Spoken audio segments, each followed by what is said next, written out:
लगेगी, Onida upon marks, period upon groups.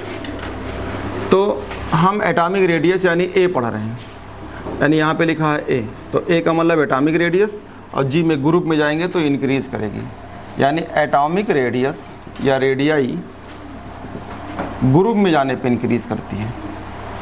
ये ओनिडा को जी में लगाओगे बढ़ेगी, मास को जी में लगाओगे बढ़ेगी, ओनिडा को पी में लगाओगे इंक्रीज़ करेगी, तो ये ग्रुप में इंक्रीज़ करती है।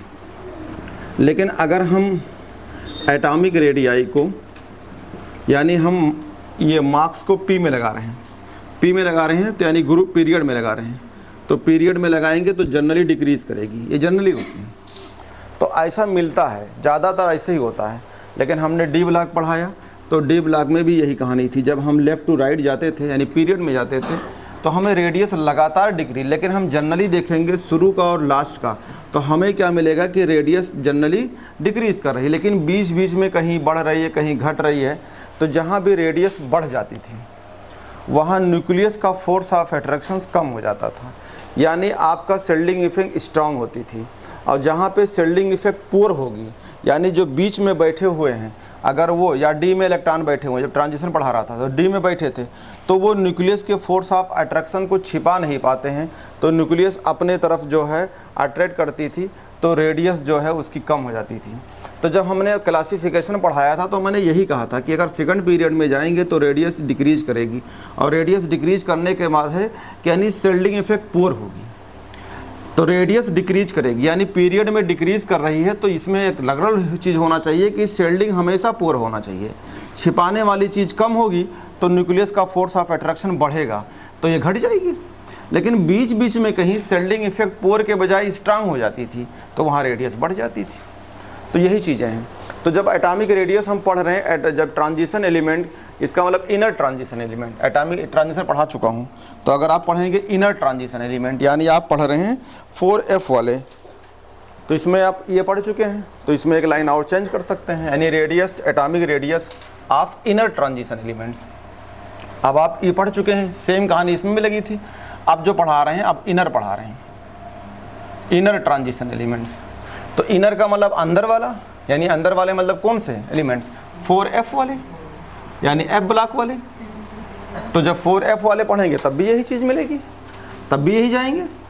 तो अगर हम आप तब भी पीरियड में जाएंगे तो क्या करेगी, इंक्रीज मतलब डिक्रीज करेगी।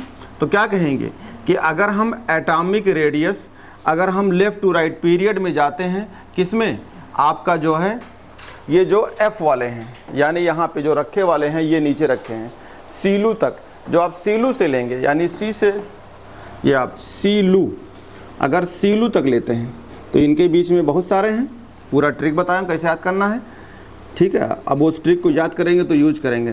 तो यहाँ से सी से एलयू तक जाएंगे तो इनमें लगातार रेडियस कम होना चाहिए, यानी कैसा होना चाहिए, रेगुलर डिक्रीज होना चाहिए, बता रहे हैं, रेगुलर डिक्रीज होना चाहिए। अगर रेडियस रेगुलर डिक्रीज हो रही तो अच्छी बात है, तब तो हमारा ओनिडा सही है।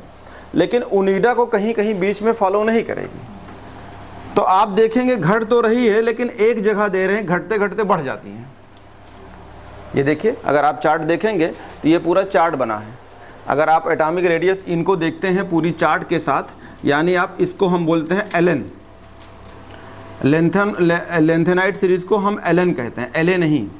तो इसमें अगर हम एटॉमिक रेडियस देखें, आयनिक नहीं, एटॉमिक रेडियस, तो अगर हम इसमें रेडियस में देखेंगे, पिकोमीटर में देखते हैं, तो अगर आप पूरा देखिए सी से एलयू तक पूरा देखिए, तो देखो CU दिया है, हमने पूरा ट्रिक बताया था, सिप्रानाइडो पैंट संभाल लो, इसमें गुड़िया टाइप दिखती हो, तो पूरा आप ये भी लो, ठीक है। तो आप इसको पूरा देखिए, तो CU देखेंगे, फिर उसके बाद PR देखिए, ND देखिए, ऐसे करके पूरा रेगुलर में देखिए। तो अगर आप देखेंगे तो एक जगह प्रॉब्लम है, तो अगर एक जगह प्रॉब्लम है तो आपको ये कहने पड़ेगा कि रेगुलर नहीं है। तो मैंने भी एक लाइन लिखा दिया था कि atomic the radius in atomic radius, हमने लिखाया था ब्रैकेट में, drive from structure of the metal. एकदम बात सही है। ऐसा क्यों हो रहा है, तो एक चीज़ें ये भी बताती है कि स्ट्रक्चर से भी फ़र्क पड़ती है, और आगे अभी आपको बताएंगे कि और क्या दिक्कत होती है। तो न्यूक्लियस का फोर्स ऑफ अट्रैक्शन जहाँ कम होगी वहाँ रेडियस बढ़ेगी। तो इसको देखते हैं। तो पहला अगर देखेंगे तो वहाँ दिया है 183 पिकोमीटर में 183, उसके बाद कितना दिया है 182।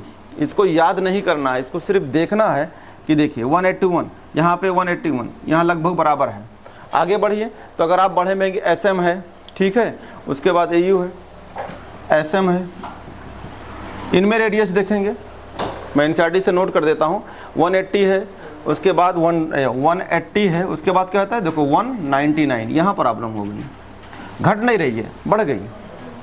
तो देखो 183 और 189 199 यानी काफ़ी बढ़ गई, इससे भी बढ़ गई आगे। तो हम जनरली तो बोलेंगे इधर जाने पे रेडियस कम होती है, लेकिन आर्डर कभी नहीं पूछा है। जो आर्डर लिखना होगा तो इसको सबसे आगे लाना पड़ेगा, फिर रेगुलर में लिखना पड़ेगा। अगर आप लिखेंगे तो EU को उठाइए, यहाँ कर दीजिए, फिर लगातार लिख दीजिए, चेंज है। आगे बढ़ेंगे तो EU के बाद GD है, अब GD में आएंगे तो 180 हो जाती है, ठीक है, 180 हो जाएगी। फिर अगर आप धीरे धीरे जो ट्रिक है उसी ट्रिक से प्रैक्टिस करेंगे तो आपको पता चलेगा। TB है, DY है, ये तो यहाँ पे अब 180 के बाद कम हो गई 178 177, यहाँ कोई दिक्कत नहीं है, 178 177, तो यानी रेगुलर अब कर रहे हो, लेकिन यहाँ प्रॉब्लम है, तो इसलिए एक लाइन है कि इर्रेगुलर होगी। आगे आप देखेंगे HO है, उसके बाद ER है। HO में जो अगर आप आएंगे तो 176 हो गया था, उसके बाद 176 175। इसको 2-3 बार घर पे ट्रिक्स करिएगा तो ये आपको याद हो जाएगा। अगर ट्रिक याद हो जाएगा तो इसके पूरा नाम पता हो ना तब भी कोई दिक्कत नहीं, पूरा नाम पूछता भी नहीं, या पूछेगा तो पहले क्वेश्चन में लिखा रहता है। आगे चलते हैं। उसके बाद TM है, उसके बाद YB है, LU, TM है। तो देखो यहाँ पे एक प्रॉब्लम है, नहीं तो मैं रेगुलर लिख देता हूँ। अब आगे आएंगे तो 175 है, 174 है, 173 है, यानी ये रेगुलर नहीं है। लेकिन आप कहेंगे जनरली क्या बोलेंगे, इधर जाने पे घटती है। अगर एक को ढक दिया जाए, इसको ध्यान ही ना दें, तो आप रेगुलर क्या बोलें। 100 लोग जैसे मान लो 10 लोग हैं, 10 लोग में एक बात नहीं मानते, ना माने तब भी 100% कहा जाता है। तो ये है, तो यानी ये जनरली बोलेंगे रेडियस डिक्रीज करती है। लेकिन अब डायरेक्ट NCERT पूछी जाती है, पहले ऐसे आता था जनरली डिक्रीज करती है, लेकिन अब जितने सवाल पूछे जा चुके हैं कि अब एक लाइन पूछा जाता है। तो आप ये कहेंगे कि अगर हम ओनिडा लगाते हैं और मार्क्स यानी मार्क्स में A लगाते हैं, ग्रुप में जाते हैं तो बढ़ेगी और पीरियड में घटेगी, तो देखो साफ साफ लिखा घट रही है। क्या कहेंगे, जनरली अगर हम लेंथनम सीरीज़ में जाते हैं लेफ़्ट टू राइट्स तो हमारी रेडियस जनरली डिक्रीज करेगी, लेकिन एक लाइन बोला पड़ेगा कि इर्रेगुलर से। तो ये है। अब अगर आप जाते हैं, फिर अगर आप इसे ln है, अब इसे बना दीजिए ln+3, इसका मतलब अब ये क्या कहलाएगा, आयनिक रेडियस, आयन बना दिया है, यानी कैटायन कट गया होगा। तो कैटायन कटेगा यानी साइज में छोटी होगी, तो जो 183 है ये काफ़ी छोटी हो जाएगी। 3 इलेक्ट्रॉन निकला, काफ़ी छोटी हो जाएगी। अरे 3 इलेक्ट्रॉन का मतलब S का निकला होगा, अगर D में होगा तो D का निकलेगा, नहीं तो F का निकलता है, क्योंकि 3 ही जगह है। हम बताए थे CU गुड बॉय, यानी CU LU और GD में D में 1 इलेक्ट्रॉन है, बाकी कहीं नहीं। यही एग्जाम में आए भी है अभी तक। तो आप कहेंगे इन अगर S से निकलेगा और D में इलेक्ट्रॉन इन 3 जगह तो इनसे निकलेगा, उसके बाद बाकी S और F से निकलेगा। तो कंपेयर करिए, अगर 183 है तो काफ़ी छोटी हो जाएगी, देख लो चाहे कितना दिया होगा। 183 में कितना है, देखो 103, उसके बाद कितना है 101। अब नीचे देखिए एक बैग घट गई, ठीक है, कहाँ देखिए 181, तो कितना हो गया 99। आगे आएंगे 181 98, यानी रेगुलर देखिए। तो इसमें क्या कहेंगे कि अगर आप इसमें जाएंगे तो क्या होगी, रेगुलर डिक्रीज करेगी, तो इसमें कोई दिक्कत नहीं है, इसमें कोई भी प्रॉब्लम नहीं। देखो लगातार लिख लो। इसमें अगर आप कहें आर्डर ऑफ रेडियस तो कैसे लिखोगे, इसको सबसे पहले उठाइए, देखो ये लिखा है। तो अगर ऊपर लिखेंगे increasing order of radius, increasing order of radius, तो क्या कहेंगे, ये सबसे आगे, उसके बाद लगातार लिख दीजिए, क्योंकि 199 है, बे है। तो ये ध्यान रखना होगा। लेकिन जनरली अगर हम बोलेंगे तो कहेंगे घटती है।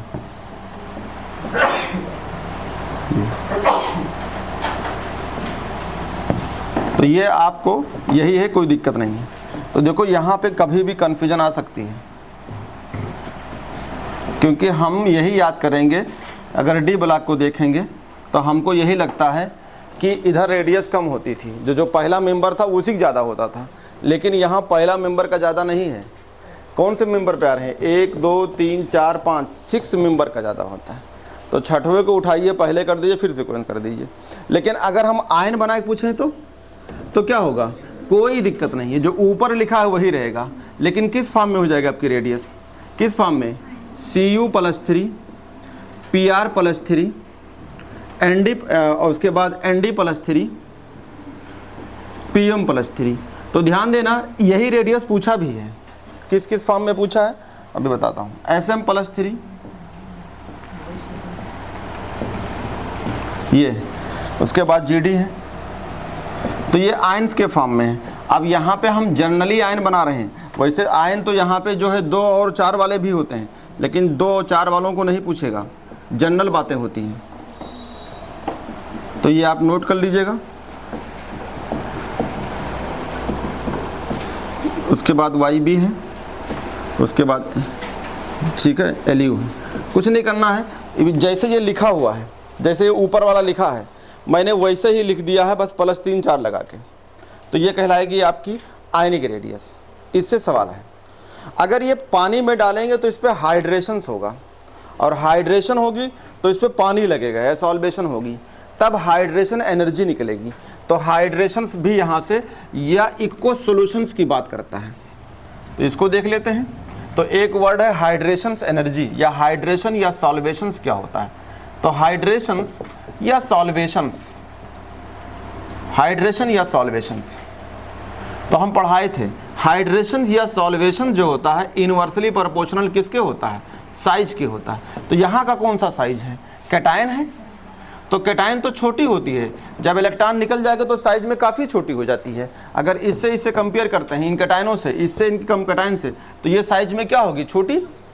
एटॉमिक वाली थोड़ी बड़ी होती है, लेकिन ये जो है काफ़ी छोटी होती, 3 इलेक्ट्रॉन निकला होगा। तो आपसे पूछेगा हाइड्रेशन बताओ, तो मैं अब पूरा तो लिखूंगा नहीं, क्योंकि आपके पास मैं ट्रिक दिया उसको बनाइए।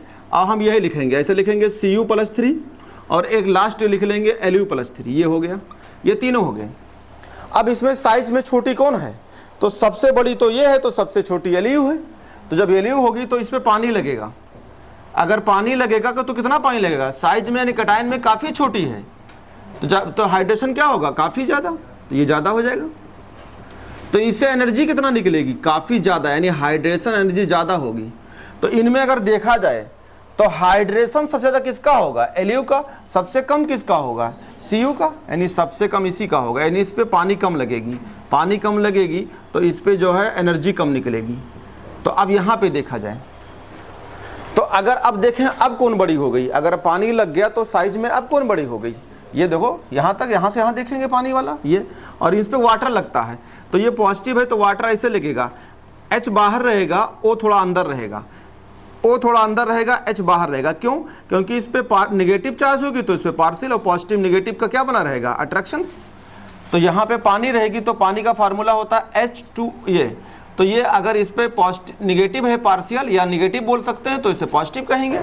ये पॉजिटिव है, ये नेगेटिव है। ऐसा क्यों? ये मीना और ये लीना है, इलेक्ट्रॉन नेगेटिव इसकी ज़्यादा है, तो जिसकी इलेक्ट्रॉन नेगेटिविटी ज़्यादा होता है उस पर नेगेटिव चार्ज आती है।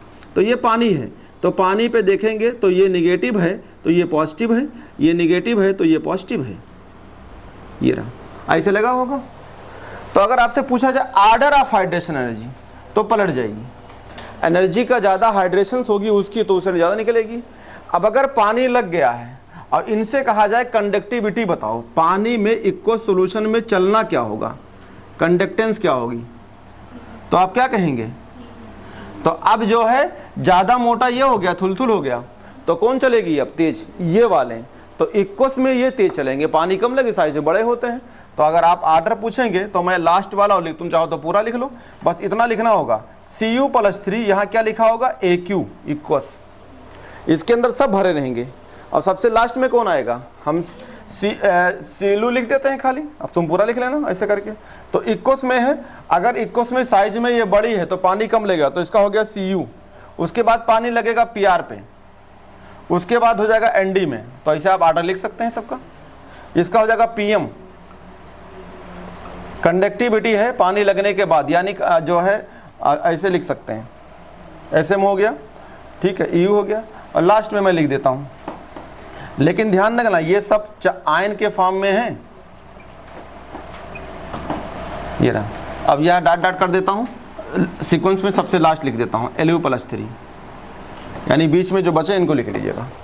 तो ये हो जाएगा आर्डर, चलने की आर्डर, कंडक्टिविटी का आर्डर। अगर आप देखेंगे तो अब जो है ये चलेगा, क्योंकि इक्को सोल्यूशन में है, पानी में, तो जो चलेगा वो आपका Cu तेज चलेगा, क्योंकि जब पानी लगेगी तो उसमें ज़्यादा लग जाएगा और इसमें कम लगेगा, तो ये साइज में छोटा हो जाएगा। अगर देखेंगे तो ये तेज दौड़ेगा, वो पानी में स्लो दौड़ेगा। तो ये इक्वस के फॉर्म में हो गया। हाइड्रेशन पूछेगा, सबसे ज़्यादा हाइड्रेशन उसकी होगी, क्योंकि उस पर पानी खूब लगेगा तो उससे एनर्जी खूब निकलेगी। ये रहा। तो अगर आप देखते हैं इसी चीज़ को,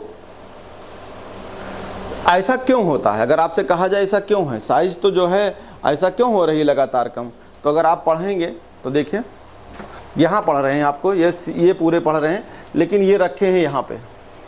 तो देखिए होता क्या है, अगर हम यहाँ का मेंबर लेंगे La, और La के बाद फिर यहाँ से ये स्टार्ट होगा 58 और ये चला जाएगा 71 तक, फिर उसके बाद ये लोग आएंगे, ये लोग हैं। तो इसे क्या बोले, इस वाले क्या बोलते हैं, फर्स्ट ट्रांजिशन से लिए, इसको क्या बोलते हैं, सेकंड, और इसे बोलते हैं थर्ड। तो मैंने पढ़ाया था, थर्ड वाले में न्यूक्लियस का फोर्स ऑफ अट्रैक्शन बहुत ज़्यादा होगी, तो न्यूक्लियस अपने आउटर सेल को अपने तरफ अट्रैक्ट कर लेगी।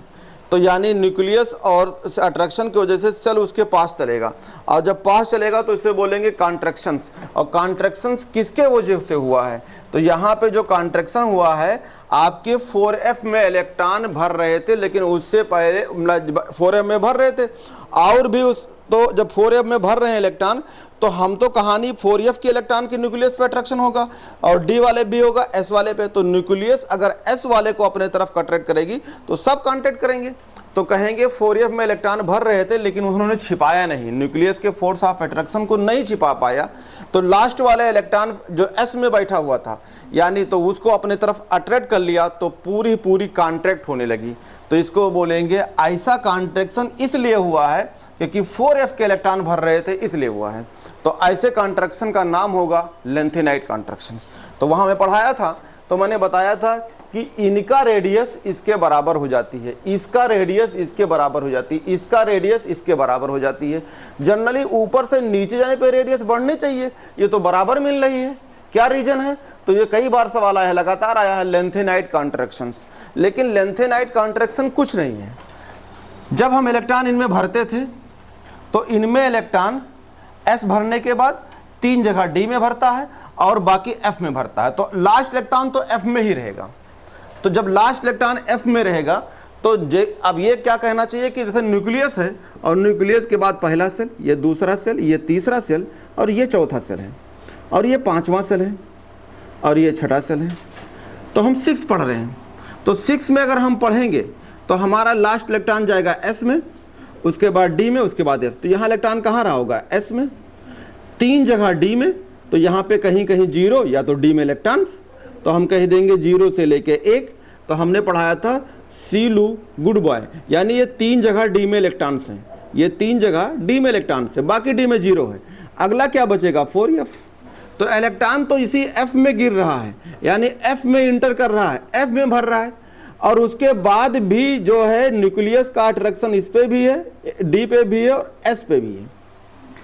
तो ये न्यूक्लियस अगर ये F हाथी की तरह था, बड़ा था, इसको छिपा लेता, तो न्यूक्लियस का फोर्स ऑफ अट्रैक्शन S वाले पे कम होता, और S वाले पे फोर्स ऑफ अट्रैक्शन जब कम होता तो साइज में कोई फर्क नहीं पड़ती, लेकिन S वाले का जो है छिपाना कम रहा, तो इसे बोलेंगे पुअर सेल्डिंग थी या पुअर स्क्रीनिंग थी।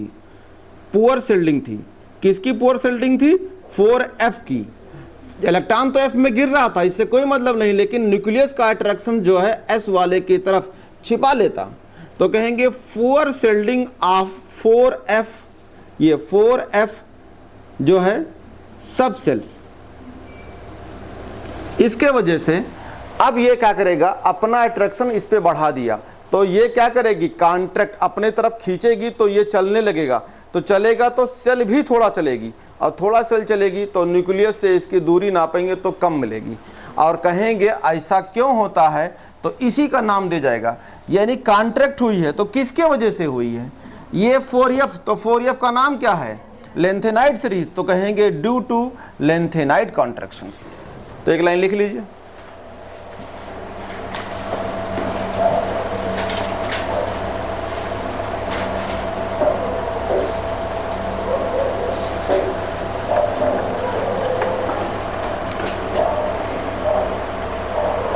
एनसीईआरटी की लाइन है वो लिखाता हूं, कह रहे हैं this contraction is of course, this contractions is of course similar to that of observe, this contraction is of course,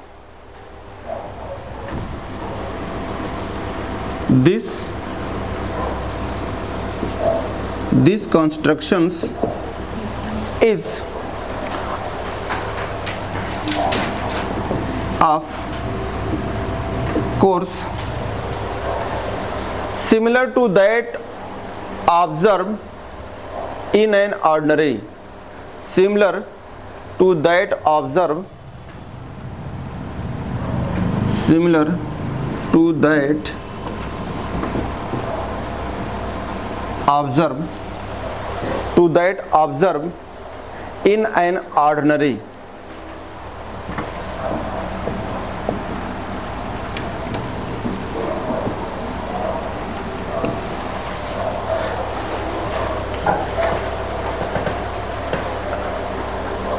ordinary transition series, क्योंकि ये जो 3D सीरीज में भी यही था, लेकिन यहाँ नाम बदल जाएगा, ordinary transition series.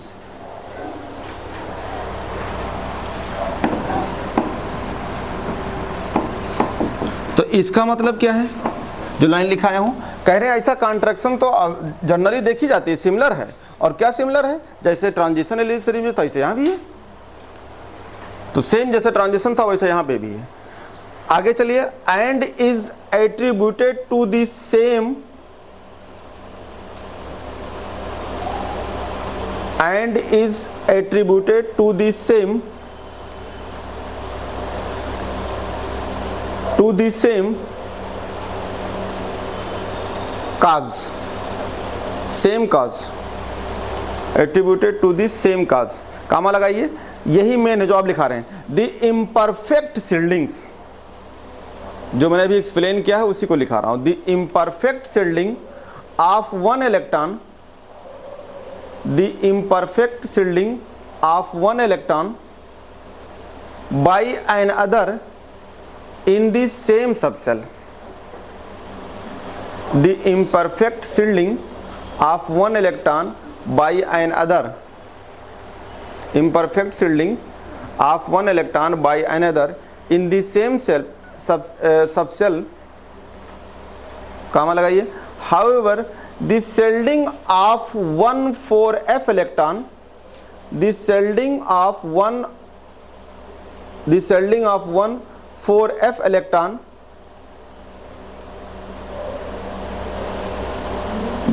by an other is less,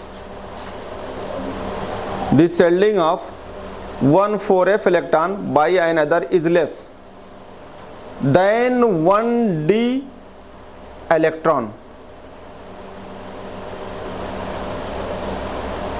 और इतना लाइन कर लीजिए, क्या लिखा है, the shielding of one 4f electron by another is less than 1d electron। तो इसका मतलब क्या होगा, शेल्डिंग जो पुअर होगी, किसकी पुअर होगी, कंपैरिजन डी से, यानी 4f की शेल्डिंग कम होगी 3d से।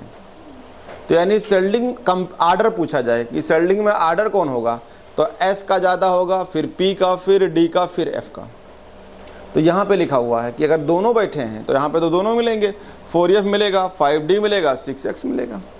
तो कह रहा है कि कम कम होगी, less than 1d electron by another with the increase in nuclear charge, by another with the increase in nuclear charge along the series, with the by another with the increase in nuclear charge along the series. अरे simple जो मैंने बोला यही, जब ये 4F का जो है क्या हो जाएगा, जब ये छिपाना कम हो जाएगा, और कंपेयर भी कर दिया कि 4F कम छिपाएगा D से, तो जब ये छिपाएंगे कम, दोनों कम छिपाएंगे, लेकिन ज़्यादा कौन कम छिपाएगा, F वाला, यानी पुअर होगा, तो इसका अट्रैक्शन इस पे इलेक्ट्रॉन पे ज़्यादा बढ़ जाएगा। तो क्या लिखा रहा हूँ, न्यूक्लियस का फोर्स ऑफ अट्रैक्शन बढ़ जाएगी, तो फोर्स ऑफ अट्रैक्शन बढ़ जाएगी तो न्यूक्लियस आप पूरी अपने तरफ बुला लेगी। तो आगे लिखिए, by the increase in the nuclear charge along the series full stop, this is fairly regular decrease in the size, this is the Fairlie regular decrease in the size.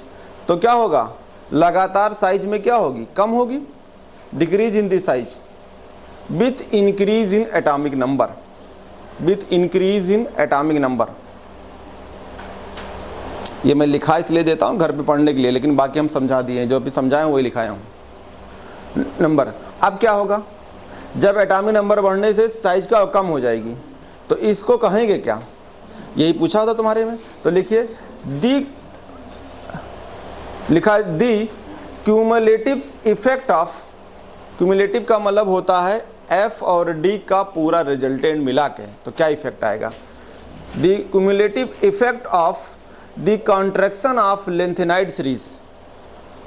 तो यानी पूरा रिजल्टेंट हमें क्या मिला, कम हुए, यानी कॉन्ट्रैक्ट हुई होगी।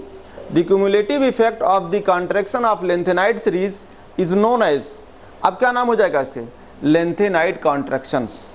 तो ये सवाल 2020 में करवा चुका हूँ, डी ब्लॉक में करवाया था, क्योंकि जब डी पढ़ा रहा था तो डी में तो ये भी चल रहा है, तो ट्रांजिशन में सेम लाइन था, तब कंपेयर कर रहा था, तब वहाँ पढ़ा रहा था ऊपर वाले को। इससे पहले मैं पढ़ा रहा था ये 3D सीरीज यानी 4D सीरीज को, तो 4D को हमने इसे कंपेयर किया था, तो हमने कहा था जर्कोनियम का हाफ नियम के बराबर होती है, तब भी वहाँ लिखा था कि इनका तो बढ़ना चाहिए, इनका बढ़ना चाहिए, NB से ज़्यादा होना, NB का कम होना, T ज़्यादा होना चाहिए, ये GR कम होना चाहिए, HF जाना है ना, हमने कहा दोनों बराबर हो जाते हैं, तब भी मैंने आंसर ये लिखा था कि लेंथेनाइड कॉन्ट्रैक्शन। आज भी वही लिखा रहा हूँ, वही बात सब कुछ लिख रहा हूँ, कुछ आगे नहीं लिख रहा हूँ। तो अब ये 2 एग्जाम्पल लिखना होगा, आप यहाँ पे एक लाइन लिखनी होगी, क्या लिखना होगा, कहेंगे third transition series is to be very similar. लिखिए द थर्ड ट्रांजिशन सीरीज, तो थर्ड वाला कौन हो गया, अरे 3D 4D और 5D, तो 3D कौन सी सीरीज थी, फर्स्ट, अब 4D क्या थी, सेकंड, तो 5D कौन सी हो जाएगी, थर्ड। तो लिखिए third transition series to be very similar, the third transition series, ये लिखा हुआ है, ये द थर्ड ट्रांजिशन सीरीज, ये वाले पूरा सीरीज की बात कर रहे हैं। ये देखो, ये फर्स्ट ट्रांजिशन, ये सेकंड ट्रांजिशन, ये कौन सा है, थर्ड, तो इसको लिखा रहा हूँ, द थर्ड ट्रांजिशन सीरीज, ठीक है, to be very similar to those of the corresponding member, very similar to those of corresponding member, very similar to those of corresponding member, ठीक है, of the second transition series, to second transition series, very similar to second transition series. तो देखिए यही same चीज मैंने आपको बताया था। अब याद करिए, हमने यहाँ भी एग्जाम्पल लिखा है, लिख लीजिए, जर्कोनियम है और क्या है, हाफनियम है, चेक कर लीजिए, आपके सामने है, ये देख लीजिए, ये आपका जर्कोनियम है, तो जर्कोनियम कौन सा सीरीज का है, अगर ये 3D है तो ये 4D है, ये फर्स्ट है तो ये कौन सा सेकंड है, सेकंड ट्रांजिशन, और सेकंड वाला किसके बराबर है, थर्ड वाले, तो हमने लिख लिया जर्कोनियम और हाफनियम्स, याद हो गया। और इसका एटॉमिक रेडियस या साइज सेम होगी, वहाँ भी लिखाया था, यहाँ भी, तो कितना होगा, एनसीईआरटी में देखो तो लिखा होगा 160 पिकोमीटर, और ये कितना है 159, देखो एकदम बराबर ही लमसम। होना क्या चाहिए, होना क्या चाहिए, जर्कोनियम का कम, हाफनियम क्या होना चाहिए, ज़्यादा, लेकिन यहाँ तो न्यूक्लियस का फोर्स ऑफ अट्रैक्शंस बढ़ गया है, तो जब बढ़ गया है तो क्या हो जाएगी, लगभग बराबर, यानी बराबर वर्ड यूज करेंगे। तो ये लिख लीजिए, पूछा हुआ था, तो ये सवाल आया था कि झरकोनियम और हाफनियम की रेडियस बराबर हो जाती है ड्यू टू, क्या रीजन था? तो एक आंसर था लेंथेनाइट कॉन्ट्रैक्शंस, प्रीवियस के सवाल में था, ये हो जाएगा। एक सवाल ये भी पूछा जा सकता है कि जर्कोनियम और हाफनियम की रेडियस बराबर हो जाती है, तो उसमें लिखा होगा, अगर ना कॉन्ट्रैक्शन लिखा हो तो कहेंगे कि ये जो हाफनियम है इसमें न्यूक्लियस का फोर्स ऑफ अट्रैक्शन ज़्यादा हो जाती है, तो इसलिए कॉन्ट्रैक्शंस होती है तो साइज बराबर होती है। अरे वही वर्ड है, जब न्यूक्लियस का फोर्स ऑफ अट्रैक्शन ज़्यादा होगा तो इसका मतलब है कि न्यूक्लियस कॉन्ट्रैक्ट करेगी, तो इसी कॉन्ट्रैक्शन तो बोलते हैं लेंथेनाइट कॉन्ट्रैक्शंस। तो ये लिखा हुआ है। ऑक्सीडेशंस के बारे में मैंने बता दिया था, तो ये चीज़ें आपकी हो गई। जर्कोनियम हाफनियम के बराबर होती है और उसके पड़ोसी में जो लिखा हुआ है ये भी आपका लगभग बराबर होती है, लेकिन यहाँ एनसीईआरटी में लिखा, दूसरे किताब में लिखा है एनबी और टीए के बराबर होती है, लेकिन एनसीईआरटी में इन दोनों बोला है। तो ये आपको एक जगह मैं बताया था, फिर दोबारा हो गया। ऑक्सीडेशन स्टेट्स में मैंने ज़्यादातर आपको बता दिया था, कुछ चीज़ें तो बची नहीं थी, ठीक है, जो है तो ऑक्सीडेशन स्टेट्स हो गया था, पढ़ भी दिया था मैंने, ऑक्सीडेशन स्टेट्स सब पढ़ दिया था, तो फिर उसको लिखाने की ज़रूरत ही नहीं। तो आते हैं जनरल कैरेक्टर में, कुछ बातें लिखी हुई हैं, और जनरल कैरेक्टर में ये जेई मेंस वालों ने पूछा था सबसे लास्ट लाइन, 2 बार पूछा जा चुका है, ठीक है। तो इसमें जो है डायरेक्ट इसी से क्वेश्चन बनाया था, तो मैं कुछ बातें यहाँ पे आ जाता हूँ, उसके बाद ये ख़त्म हो जाएगी, दूसरी स्टार्ट करता हूँ।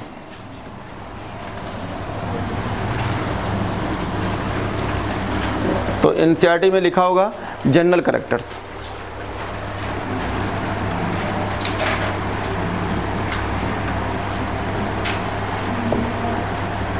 यानी 4F वालों की जनरल कैरेक्टर्स,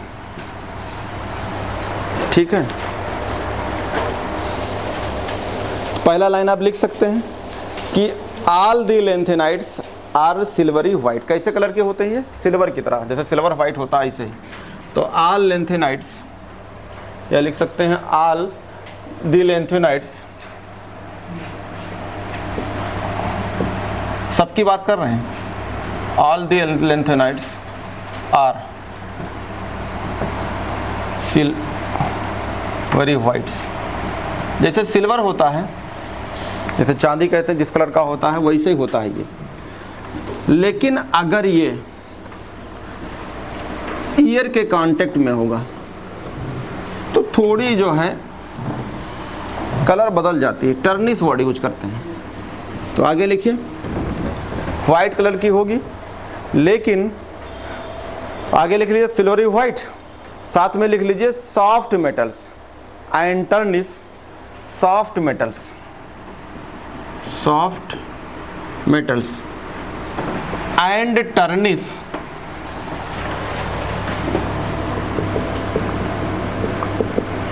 एंड टर्निश, ठीक है। रेपिडली इन ईयर, यानी हवा के कांटेक्ट में आएगी तो क्या हो जाएगी? टर्निश, समझते हो? यानी जो ब्राइटनेस है सिल्वर वाली, वो कहीं से पायल वायल घर में लोग रखे रहते हैं, तो बाद में कुछ महीने के बाद उसमें ब्रश लेकर टूथपेस्ट लेकर रगड़ते हैं, देखा होगा, तो वही है। जैसे मतलब ज़्यादा वो वाइट बजाय कम हो जाती है, तो उसी समझ लीजिए। तो सॉफ्ट मेटल एंड टर्निश, ठीक है, रेपिडली इन ईयर, इन ईयर, ये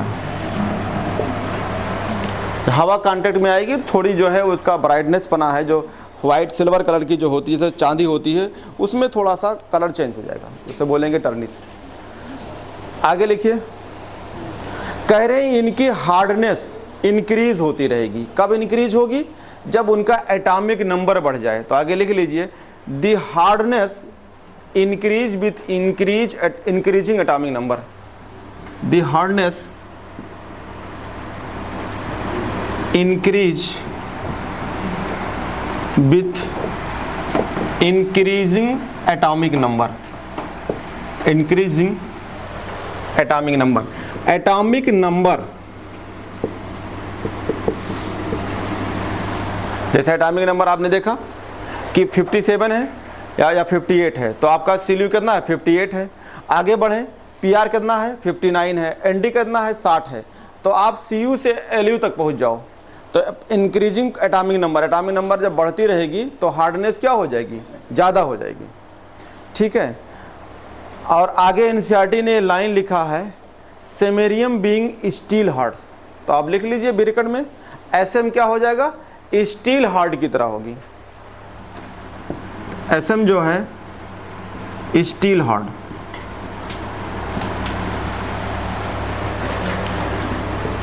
जैसे स्टील होती है उसी तरह मजबूती होती है। अब एक चीज हो जो जनरल करैक्टर है, यही एग्जाम में आया था, एक पॉइंट उठा के पूछा गया था। मेल्टिंग पॉइंट की एक रेंज होती है, कितना रेंज होती है, 1000 से लेके 1200 केल्विन। तो ये किसकी बात है, इसके अंदर सब आगे। तो मेल्टिंग पॉइंट अगर आपसे पूछेगा तो आप क्या कहेंगे, बिट मीन्स या रेंज होगी कितनी, 1000 से लेके 1200 केल्विन, तो इसके अंदर सबकी है। तो ये जनरल करैक्टर हो गया। लेकिन अगर आप देखेंगे तो उसमें जो है आप देखेंगे एसएम की कितना हो जाती है, 1623, तो आज बढ़ गई इसका, तो ये इनसे अलग हो गए। तो यहाँ लिख लीजिए इनके बीच सब आते हैं, लेकिन इसकी जो होती है 1623 होती है मेल्टिंग पॉइंट्स।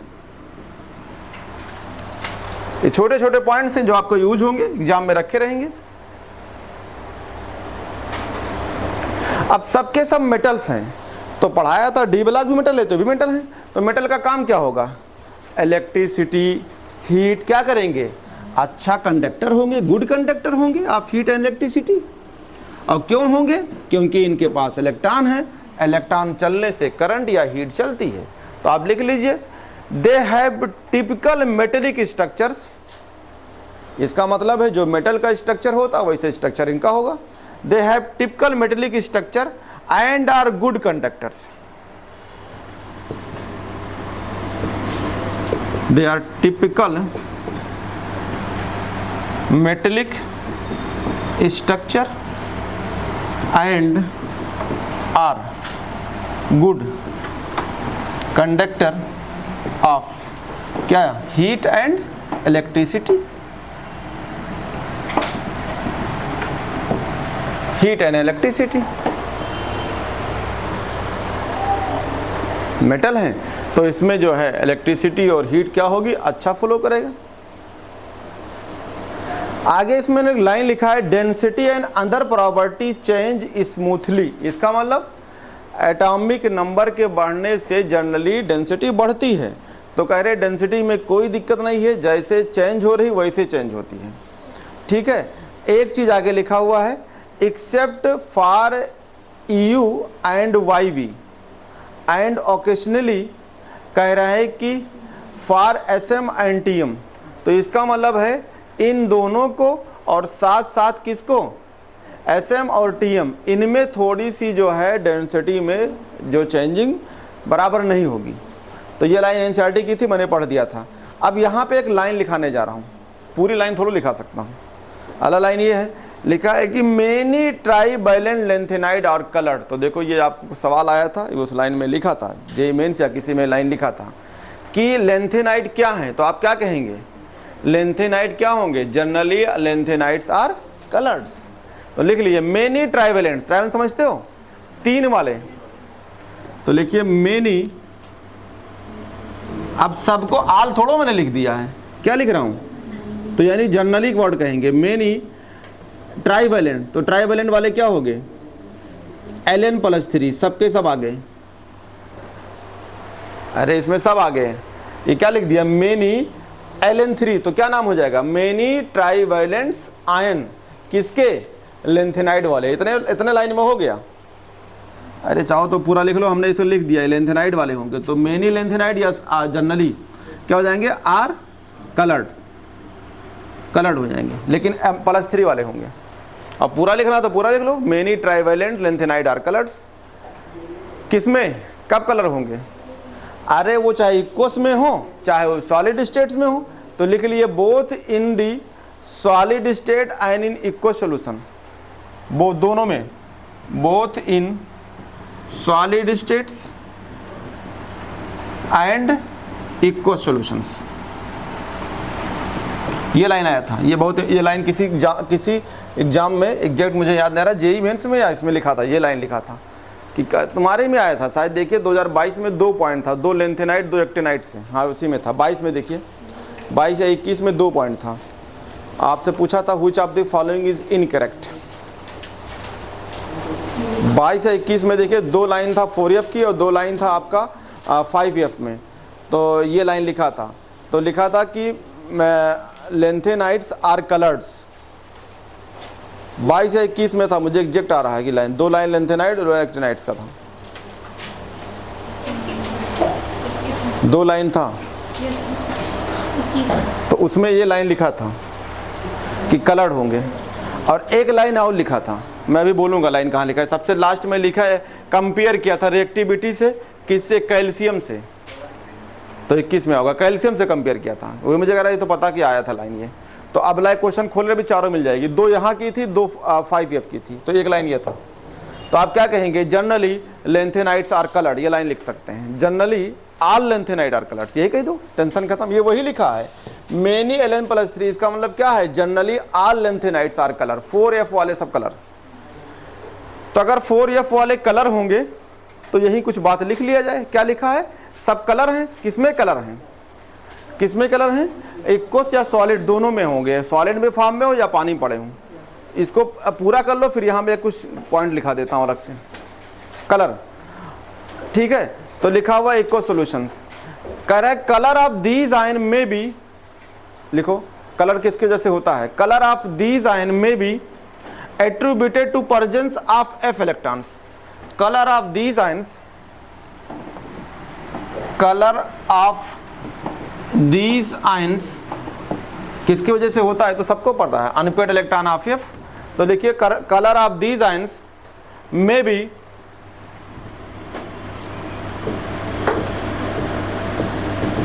एट्रीब्यूटेड में भी, ठीक है, attributed to the presence of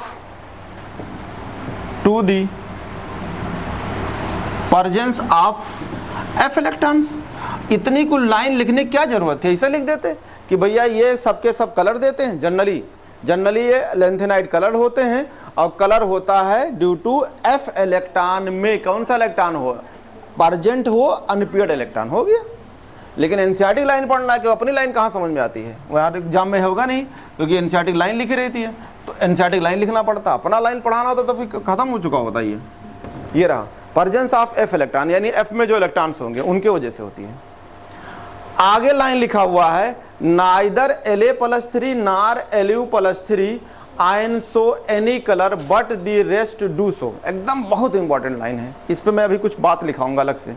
लिखिए नाइदर La+3, इसका मतलब क्या है, ये नहीं देगा, नाइदर La+3। तो आप देख लीजिए, आपके ऊपर लिखा हुआ चार्ट बना है, La में जाइए, कितना इलेक्ट्रॉन निकाल लो, 5D में 1 और 6S में 2, दोनों निकल गया। यहाँ तो ये F का होता ही नहीं है, लेकिन फिर भी लिखा है, तो आप क्या कहेंगे, एक भी इलेक्ट्रॉन नहीं है। तो एक कहावत है, ना रही बास ना बजे बांसुरी, तो जहाँ इलेक्ट्रॉनें नहीं तो काहे बजेगी, तो ये कलर ही नहीं देगा। तो एक लाइन तो हो गया कि इसमें कलर नहीं देगा। तो लिखा हुआ है नाइदर La नार, और किसको ले रहे हैं, Lu+3, देख लो, चाहे La में भी एक इलेक्ट्रॉन नहीं, तो इसमें क्या होगा, पूरा भरा होगा। लास्ट वाला चेक कर लो, Lu में आइए, कितना इलेक्ट्रॉन है, 4F14 5D1 6S2, निकाल दीजिए, S से 2 इलेक्ट्रॉन निकला, D से 1 इलेक्ट्रॉन निकल गया, F पूरा क्या है, भरा है।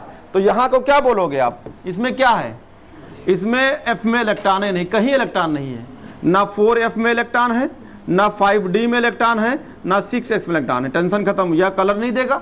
और इसको कहोगे तो क्या कहोगे, पूरा 4F भरा है। तो हम पढ़ा चुके थे, F में 0 हो, F पूरा भरा हो, या वहाँ पढ़ाया था D में 0 हो या D पूरा भरा हो, तो ये क्या कहलाएंगे, डायमैग्नेटिक कलरलेस होते हैं। तो यहाँ भी कलर आ जाएंगे, नहीं देंगे।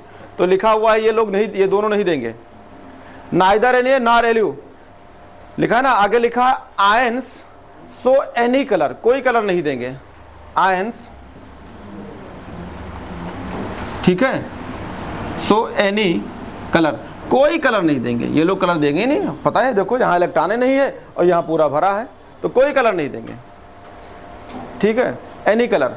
बट आगे क्या बोल रहा है, बट दे रेस्ट डू, इसका मतलब क्या होगा, बाकी सब देंगे, बट दे डू, ठीक है, यानी बाकी कब से क्या करें, सब लोग देंगे, तो आगे नोट कर लो, but the rest do, rest कर लो, यानी आगे मेंबर वालों।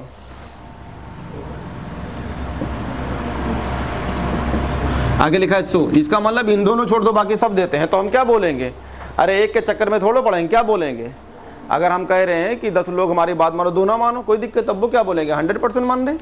तो यहाँ भी कहानी है कि इसका मतलब है कि एक नहीं, एक तो है ही नहीं, ये तो यहाँ का है ही नहीं, कौन है यहाँ का, 4F वाला, तो 4F नहीं दे रहा है, तो 14 लोगों में से कितने लोग दे रहे हैं, 13 लोग, तो क्या कहेंगे, जनरली ऑल कलर्स, तो ये लाइन मैच हो गया। अब यहाँ पे मैं कुछ लिखाता हूँ, यहाँ से अलग से, किताब ने लिखा, मैं लिखाता हूँ। अब देखते हैं कौन कौन कलर देंगे, तो लेते हैं 13 लोग को कलर कौन कौन देते हैं। तो यहाँ पे यही हेडिंग लिख लो, अलग से हेडिंग लिखिए, क्योंकि ये अभी जनरल कैरेक्टर है ना, लेकिन सवाल तो कुछ भी पूछेगा, वो छोड़ेगा थोड़ो तुमको, तुम्हें नहीं आता है तो कोई मतलब नहीं, नहीं आता है तो ना आए, उससे कोई फर्क नहीं पड़ता है, लेकिन जिसको आता है उनके लिए है। अब तुम्हें नहीं आता है तो उसको आना पड़ेगा।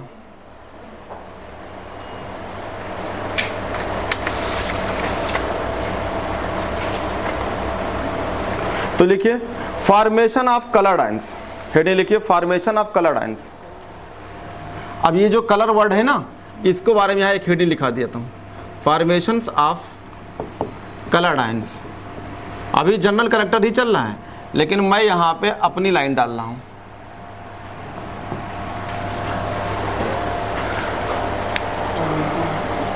तो अगर आपसे पूछे कि एफ ब्लॉक वाले कलर क्यों देते हैं, तो एक लाइन लिखो, ये तो पूरा हो गया, एक तरह अपनी लाइन से लिखता हूँ। लिखिए most of the F block elements, most of the F block elements, most of the F block मतलब ज़्यादातर, most of the F block elements, element cation कर लो, most of the F block element cation, ठीक है, are cation are coloured, cation are coloured due to FF transitions, due to FF, वहाँ क्या था DD, यहाँ हो जाएगा FF ट्रांजिशंस। ये कुछ लाइन तो जोड़ना पड़ेगा अपने तरफ से ये, क्योंकि बात तो वही है, लेकिन अगर पूछ लिया ड्यू टू FF ट्रांजिशन, अरे F कूद के F में जाएगा, 7 ऑर्बिटल होते हैं, तो पहला वाला दूसरे में, दूसरा वाला तीसरे में से कूदते रहेंगे, तो क्या बोलेंगे FF। अब तुम्हारे में डिटेल नहीं है कि इसका आप बताइए इसमें क्या T2G EG होगा, यहाँ कुछ नहीं है, कोई मतलब ही नहीं है, ना कोर्स में है ना पढ़ना है, ठीक है। आगे लिखिए FF ट्रांजिशंस, ठीक है, of unpaired electrons, of unpaired electrons, of unpaired electron. ये मैंने इतनी लाइन अपनी तरफ से जोड़ दिया है, हालांकि कलर के बारे में यहाँ बोल दिया कि दोनों को छोड़ दो, दोनों मतलब एक को छोड़ दो, एक तो यहाँ का है ही नहीं, तो बाकी कलर होंगे। तो और देखते हैं कलर कौन कौन देते हैं। यहाँ कलर के बारे में पूछा नहीं है, लेकिन कलर का तो नाम लिया है, तो पूछ देगा भैया कौन सी कलर होती है, हालांकि अभी तो नहीं पूछा है कौन सी कलर है, लेकिन मैं लिखा देता हूँ। कलर पूछा है, लेकिन कौन कौन कलर कौन देगा ये नहीं लिखाया है। DD में कौन कौन कलर देता है वो मैं लिखा दिया था, तो यहाँ भी लिख लेता हूँ। तो लिखिए, तो एक तो गायब हो गए, कौन कौन गायब हो गए, LA हो गए और LU हो गए, ठीक है, यानी ये 3 वाले हैं, जान देना, +3 वाले कैटायंस हैं, तो ये क्या है, कलरलेस। क्यों कलरलेस हैं, क्योंकि इसमें इलेक्ट्रॉनें नहीं है और इसमें पूरा भरा है, समझ में आ गया। तो ये दोनों क्या हो जाएंगे, कलरलेस, तो हो गया कलरलेस। आगे चलते हैं, ये हो गए 2, आपकी किताब भी बोल रही थी। आगे चलते हैं, ठीक है, ये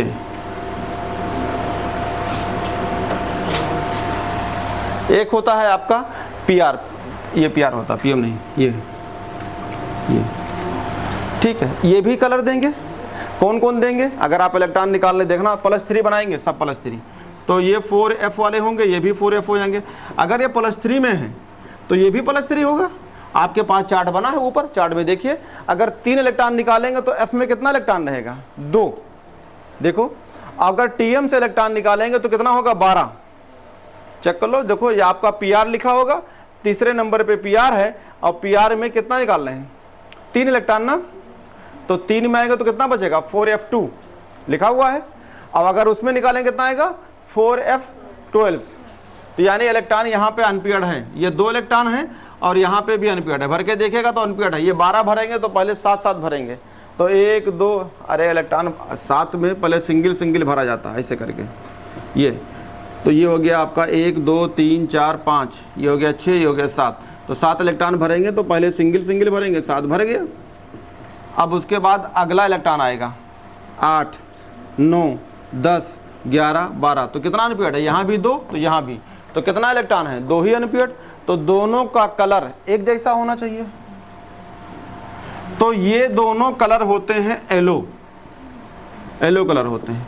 कैसे याद करेंगे, याद कर लो, प्रीतम होता नहीं, प्रीतम पीला या प्रीतम हला गाना था ना, तो याद कर लो प्रीतम, प्रीतम कैसा होगा पीला, तो पीला कलर का होता है, तो प्रीतम पीला।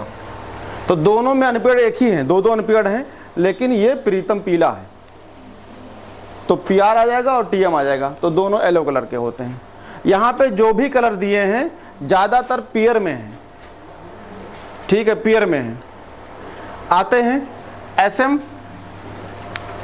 अगला आते हैं कलर, एक होता है एस एम, एक होता है डी वाई। एस एम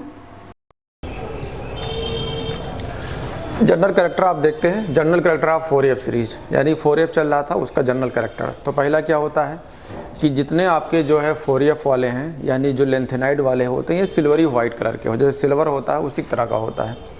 लेकिन जैसे ये ईयर के कांटेक्ट में आएंगे तो ये टर्निश हो जाएंगे। सिल्वर देखा है, पायल है, घर पे रखी होती है, तो कुछ दिन के बाद अगर देखेंगे तो वो टर्निश कलर की हो जाती है, थोड़ी मटमैली टाइप की हो जाती है।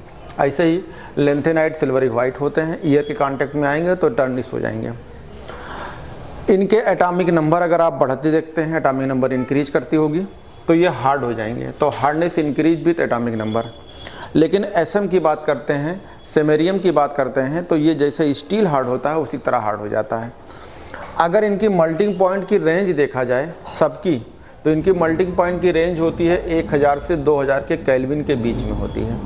लेकिन एसएम की देखेंगे तो इससे ज़्यादा होती है, यानी 1623 केल्विन के पास हो जाती है। तो बाकी लोग की जो है 1000 से 2000 के बीच में होती है, एसएम की बढ़ जाती है।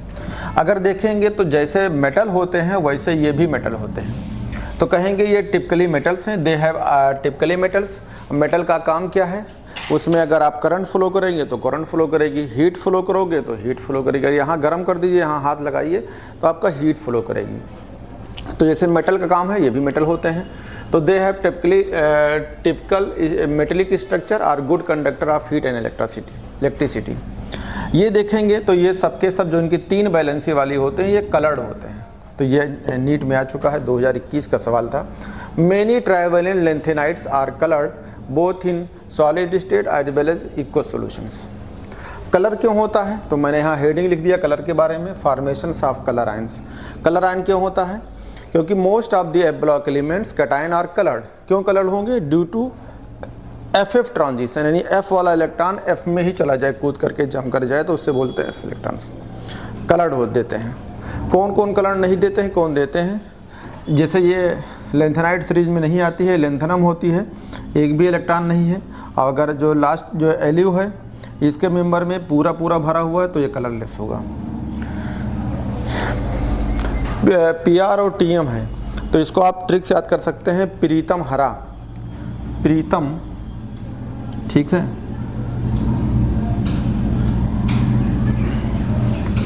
प्रीतम हरा,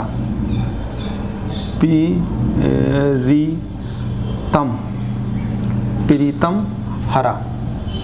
तो प्रीतम हरा वाले जो हैं ये हरा कलर के देंगे।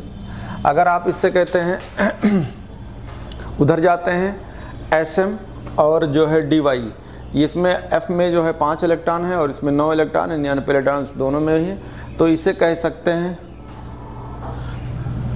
संभालो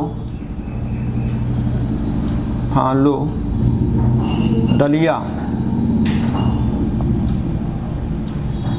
दलिया पीली हो जाएगी या पीला हो जाएगा, पीला हो जाएगा, संभालो दलिया पीला हो जाएगा। तो एसएम डीवाई जो है येलो कलर के होते हैं। जैसे Nd है, Er है, ये भी कलर देंगे। इलेक्ट्रॉन अगर 4f में देखेंगे तो 3 इलेक्ट्रॉन होगा, इसमें जो है 11 इलेक्ट्रॉन है, यानी इसमें भी अनपेयर्ड है, इसमें भी अनपेयर्ड है, इसमें भी 3 अनपेयर्ड, इसमें भी 3 अनपेयर्ड। तो इसको आप चाहें तो नहीं ईरम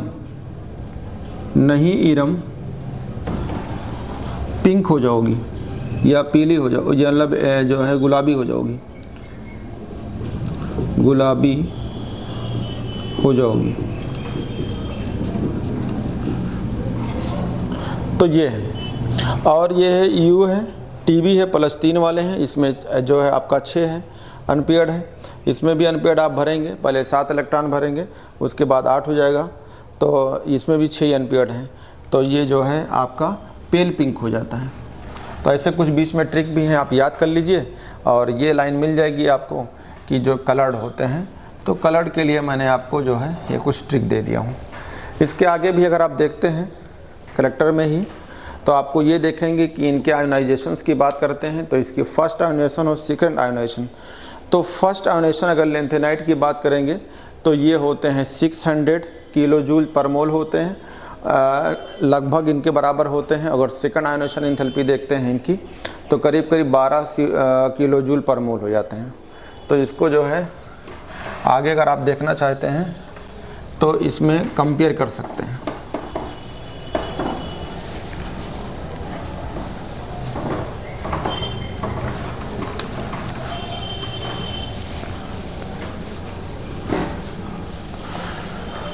तो लिख लीजिए, आपको जो है first ionisations enthalpy, first ionisations enthalpies are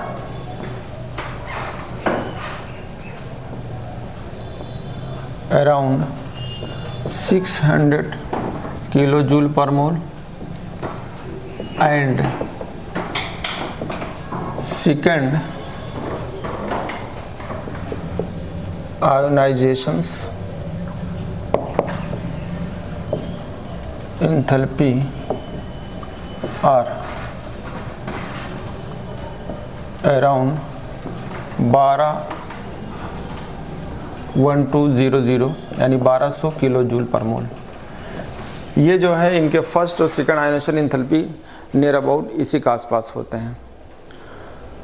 इसे कंपेयर कर सकते हैं, नीचे वाले को कह सकते हैं कि compare with those of calcium, या कंपेरेबल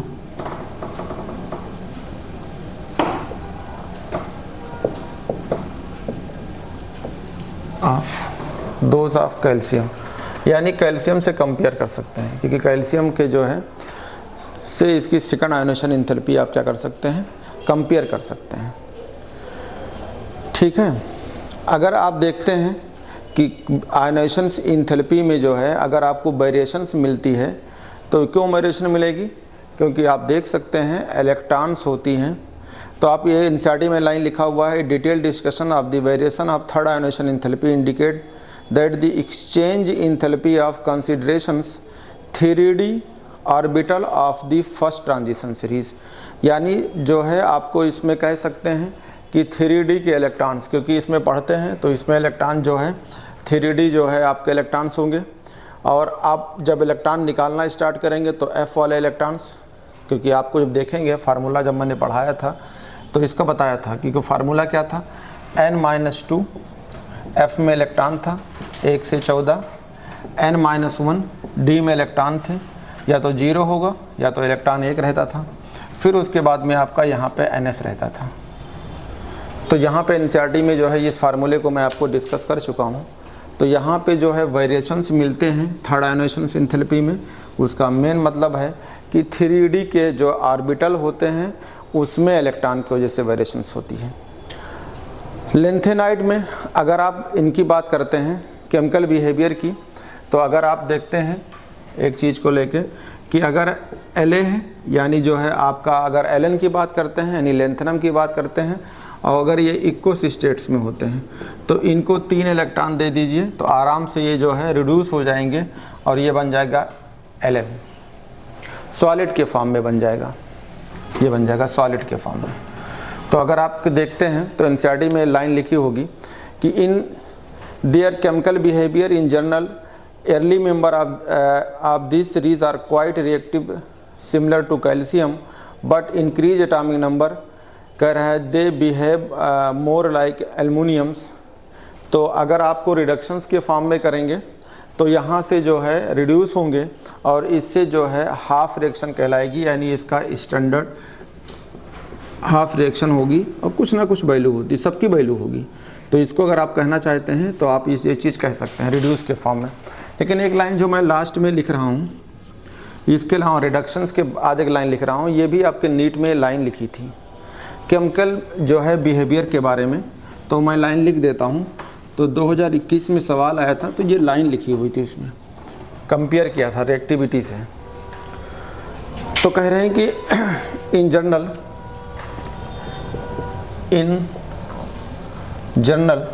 कह रहे हैं in general early member of, इन्हीं की बात कर रहे हैं, इन जनरल द अर्ली या earlier member of this series, यानी जो है 4F की बात कर रहे हैं, of this series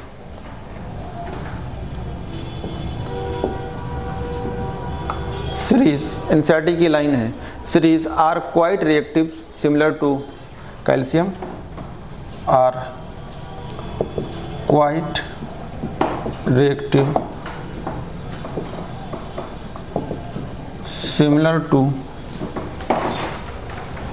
calciums, similar to calciums. ये पूरी लाइन लिखी थी, यानी पहले वाले जो मेंबर होते हैं इनकी रिएक्टिविटी जो होती है सिमिलर होती है कैल्शियम की, सिमिलर टू कैल्शियम्स, कैल्शियम। और जब इनसे आगे बढ़ेंगे इंक्रीजिंग कैल्शियम, कामा लगा लेते हैं, एनसीईआरटी की लाइन है, with increase atomic number, with increase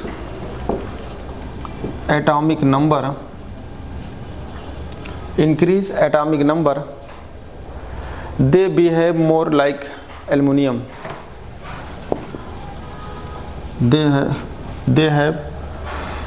they behave more like aluminiums. एकदम यही लाइन लिखा हुआ था, ये एकदम क्वेश्चंस में लाइन लिखी हुई थी। तो यानी जो है रिएक्टिविटी की बात करेंगे तो शुरू वाले जो होते हैं कैल्शियम के तरह रिएक्टिव होते हैं, बाकी एटॉमिक नंबर जब बढ़ेगी तो वो एल्युमिनियम की तरह हो जाती है। अगर आप रिडक्शंस की बात करते हैं तो सबके सब रिड्यूस होंगे, रिडक्शन होंगे, उसका हाफ सेल रिएक्शंस में देखेंगे तो ईएमएफ डेवलप होगा, यानी हाफ रिएक्शन ई नाट की कुछ ना कुछ वैल्यू होगी।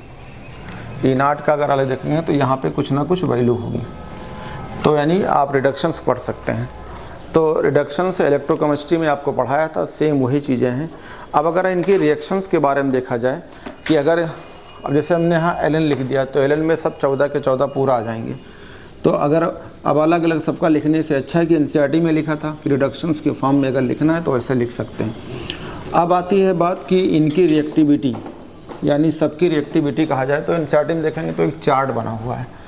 तो हम LA लिखेंगे और LA का जो है रिएक्शंस कराएंगे, क्योंकि अलग अलग तो रिएक्शन 14 लोगों से पॉसिबल नहीं है। तो आप लिख सकते हैं chemical reactions of the lanthanides, chemical reactions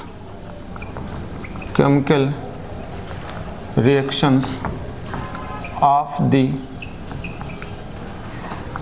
lanthanides, chemical reactions of the lanthanides.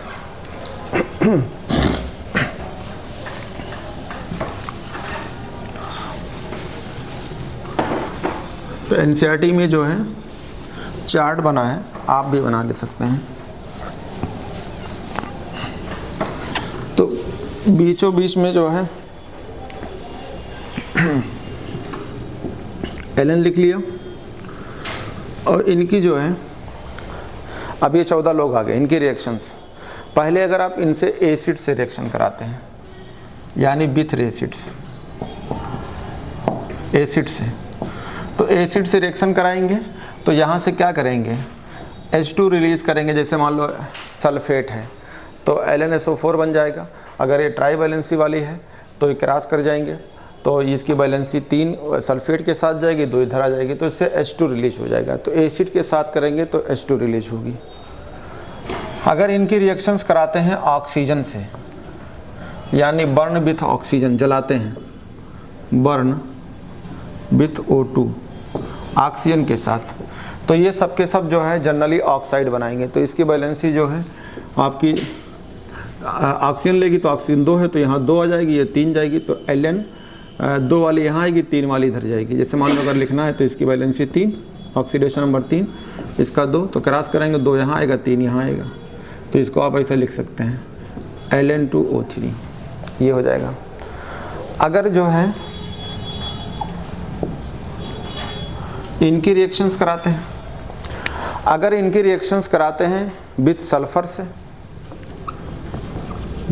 से, तो ये Ln के जो है सल्फाइड बनाएगी। तो अगर Ln लेंगे, इसकी वैलेंसी 3, ऑक्सीडेशन नंबर 3, इसकी 2, तो 2 वाली यहाँ आएगी, 3 वाली यहाँ जाएगी, तो ये बनाएंगे Ln2H3। ये सब 14 लोग हो जाएंगे। ठीक है, अगर इनकी हाइड्रोजन से रिएक्शंस कराते हैं विथ हाइड्रोजन के साथ, यानी फ्लोरीन, क्लोरीन, ब्रोमीन, आयोडीन के साथ, तो अगर इनके साथ करेंगे तो इसको हाइड्रोजन को हम मानते हैं X, तो जो X वाले होंगे तो क्रॉस करेंगे, तो इसकी 1 होती है और इसकी 3 होती है, तो क्या बनाएंगे Lnx3, तो Lnx3 बनाएंगे। अगर सेम रिएक्शंस है,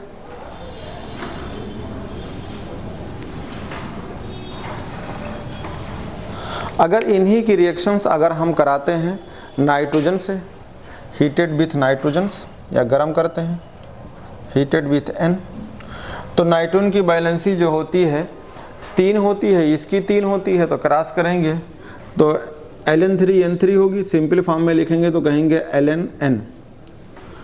अगर इनकी रिएक्शंस कराते हैं वाटर से, इनकी रिएक्शंस कराते हैं विथ वाटर, तो ये टूटेगा OH में और H पॉजिटिव में, ये 3 बैलेंसी होगी, तो कहेंगे LnOH का होल थ्राइस, और साथ में H2 रिलीज करेगी। तो ये 14 लोग हो गए और ये सब अलग अलग से रिएक्शंस करेंगे और सबकी कॉमन रिएक्शंस यही होगी। अगर इन्हीं की रिएक्शंस हम कराते हैं, इन सब की रिएक्शंस अगर हम कराते हैं, टेम्परेचर होता है कार्बन के साथ रिएक्शन, लेकिन टेम्परेचर ज़्यादा होगा, यानी 2773 लेंगे, कहेंगे carbon with high temperature. High temperature मतलब 2773 लेंगे, केल्विन टेम्परेचर लेंगे। तो कार्बन के साथ रिएक्शन कराने पे जो है इनका LnC2 बनता है, लेकिन इसके साथ भी कुछ और भी बनते हैं कार्बन के साथ फार्मूला वाले। तो Ln2 तो हो गया, लेकिन इसमें साथ आप लिख सकते हैं Ln2C3, या फिर एक और भी कुछ कार्बाइड के फॉर्म में, कार्बन के फॉर्म में बनते हैं Ln3C, लेकिन ज़्यादा जो है जनरली जो बनता है वो ये बनता है LnC2 वाला, तो इसको दिखाया गया है। लेकिन किताब के NCERT जब पढ़ेंगे तो उसमें ये लाइन आपको मिलेगी कि इसको रिएक्शन कराएंगे तो 2 और भी कार्बन के और जो है लेंथेनाइड के साथ कार्बाइड बनाते हैं। तो LnC2 के साथ साथ भी Ln2C3 और Ln3C बनते हैं, लेकिन ये जनरल है तो इसको जनरल को हम यूज करते हैं। तो ये हो गया फार्मूला जो है इनके साथ केमिकल रिएक्शंस करके किससे बनाते हैं। लेंथेनाइड जो होती है इसका जो है और भी होता है, एक कॉमन और होता है जिसका नाम होता है, ठीक और कह रहे हैं एलॉय जो होती है। एलॉय का मतलब होता है 2 या 2 से ज़्यादा जो है आप किसी मेटल को कंबाइन करके, या जो है कम से कम ये तो रहेंगे कुछ उसमें, जैसे कार्बन है, सल्फ़र है, कैल्शियम है, एल्युमिनियम है, इन लोग को मिला के बनाई जाती है एलॉय। तो जो है एलॉय जो बनाते हैं, एक एलॉय कॉमन होती है जिसका नाम होता है मिक्स्ड मेटल्स। तो जो है आओ बात करते हैं एलॉय पे, तो इसको मिटा देते हैं।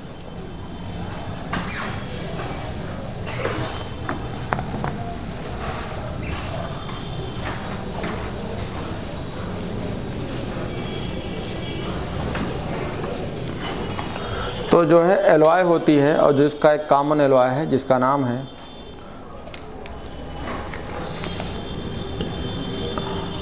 एलॉय।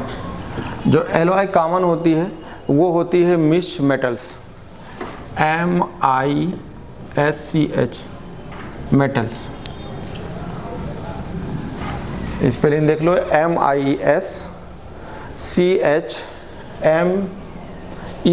Mix metals. तो यहाँ आप इनसाइड में देखेंगे तो लिखा होगा the best single use the lanthanoid are production alloy steels for the plates and pipe. ये नॉन एलॉय इज, ये नॉन एलॉय है जिसका नाम है मिक्स मेटल्स। ठीक है, कह रहा which consist of A lanthanoid metals and irons. तो इसमें क्या होगा, लेंथेनॉइड मेटल होंगे, लेंथेनॉइड्स मेटल और प्लस आयरन्स, आयरन होता है। लेंथेनॉइड जो लेंथेनॉइड मेटल्स होते हैं, इनमें से कोई भी मेटल ले लेंगे, ये लगभग 95% होता है और करीब करीब 5% होता है, यानी थोड़ा बहुत कम भी हो सकता है।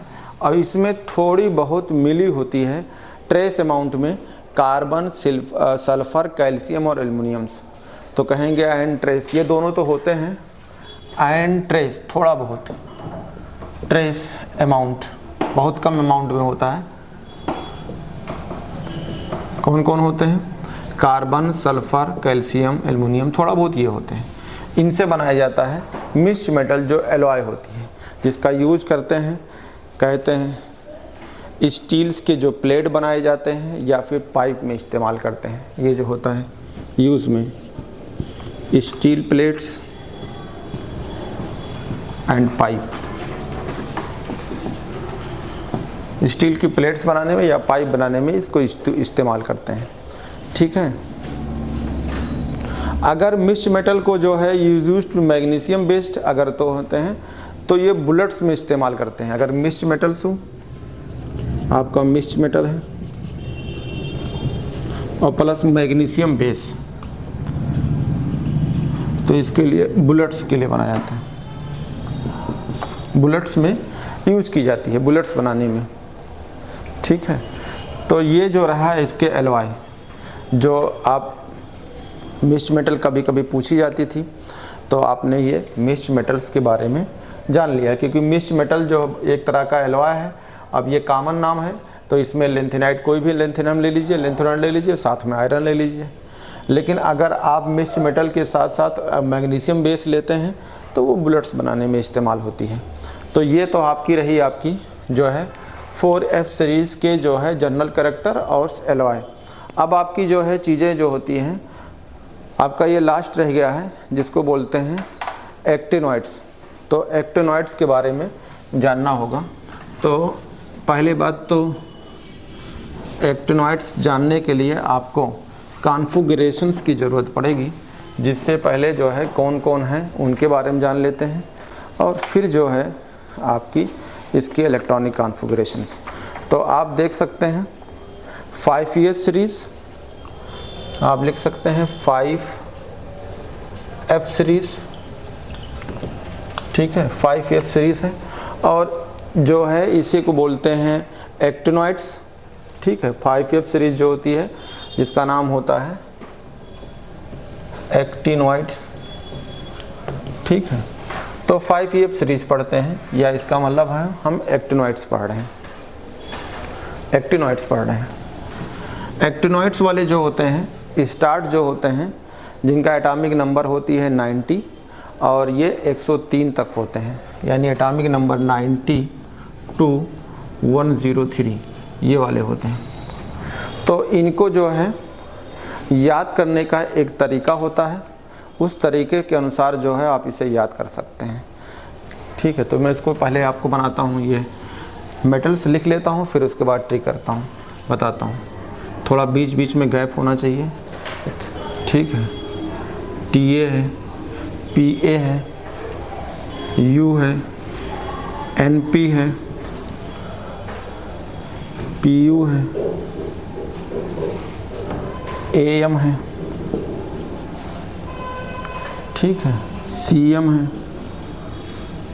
उसके बाद BK है, उसके बाद आपका CF है, उसके बाद आपका ES है, FM है, उसके बाद MD है, NO है, ठीक है, LR है।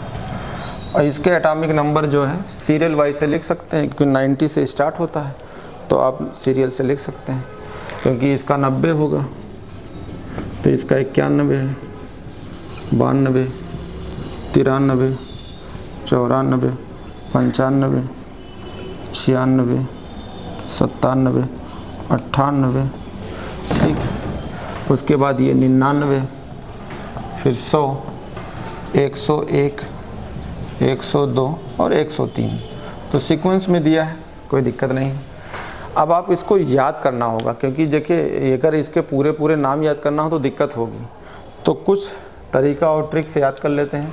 तो इसके बगल में हम ट्रिक लिख देते हैं ताकि ट्रिक से आपको याद रहेगा। तो आप कहिए था, तो देखो TH आ गया, था पादरी, ठीक है, था पादरी, ठीक है। यूरे नहाने, ठीक है, पहुंचा, था हो गया, TH में था आ गया, पादरी PA आ गया, यूरे माने U आ गया, नहाने माने NP आ गया, पहुंचा माने PU हो गया। AM का मतलब होता है, इसको ट्रिक में लिख लो, पहुंचा अमेरिका, अमेरिका, AM आ जाएगा। कमिंग, ठीक है, coming,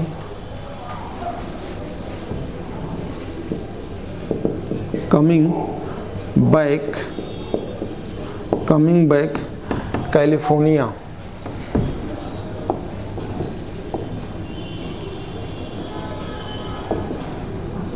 California, coming back California,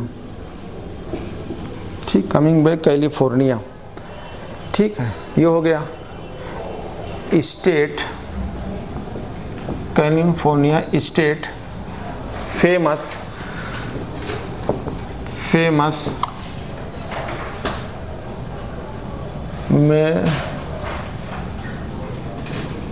Madonna लेकर, मेडोना लेकर। तो इस तरीके से आपको मेडोना लेकर्स। अब आपको इसको इलेक्ट्रॉनिक कॉन्फ़िगरेशन करना होगा। तो आप जो है हमें इतना बड़ा 1:2 2:2 नहीं कर पाएंगे, तो हमें इनर्ट गैस को यूज करेंगे।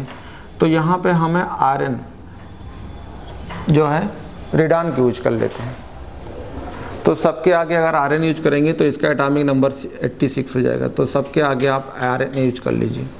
तो इससे एक तरह का पूरा कॉन्फ़िगरेशन 1:2 2:2 लिखने से आप बच जाएंगे और आपके लिए आसान हो जाएगा। तो सबके आगे आप आर्यन लिख दीजिए।